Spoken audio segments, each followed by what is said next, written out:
friends, today we're going to learn Parashat Tetzaveh.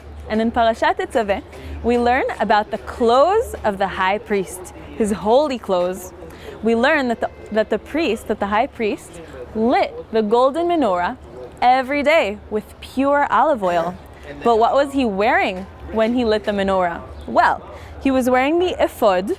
The ephod sort of looks like an apron, just instead of putting it like this, like a regular apron would go on, it's put on from the back. And instead of tying it in the back, I tie it in the front, or the high priest would tie it in the front. Attached to the ephod with 2 golden chains is the choshen. The choshen had 12 precious stones, and on each stone was the name of a different tribe. The truth is, the choshen wasn't this big.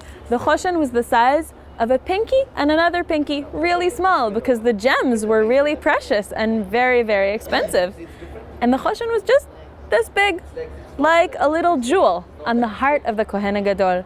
The Kohen HaGadol had the names of the 12 tribes on his heart all day long while he was working.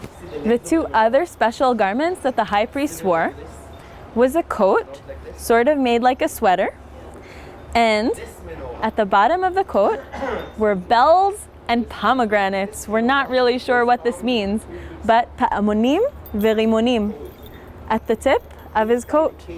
The 4th garment that the high priest wore was the tzitz.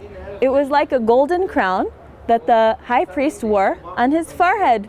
Inside the Mishkan, next to where the table with the 12 loaves of bread and the golden menorah, was one more holy object.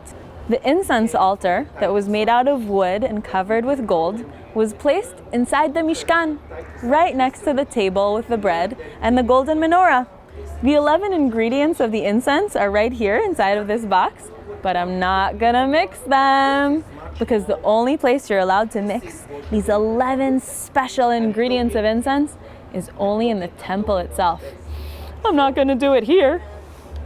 So, to summarize what we learned in Parashat Tetzaveh, we learned about the 4 special clothes that the high priest wears in addition to the other priests. We learned about the ephod, the backwards apron, the choshen, the breastplate with the 12 precious gems. We learned about the me'il, the coat that the high priest wears with the bells and the pomegranates at the edge. We learned about the tzitz, the golden crown that the high priest wore on his forehead. And we learned about the golden incense altar with the 11 types of incense. And we learned about how the priest lit the menorah every day with pure olive oil while wearing his holy, beautiful garments. Have a Shabbat Shalom, and I hope you enjoyed Parashat Tetzaveh.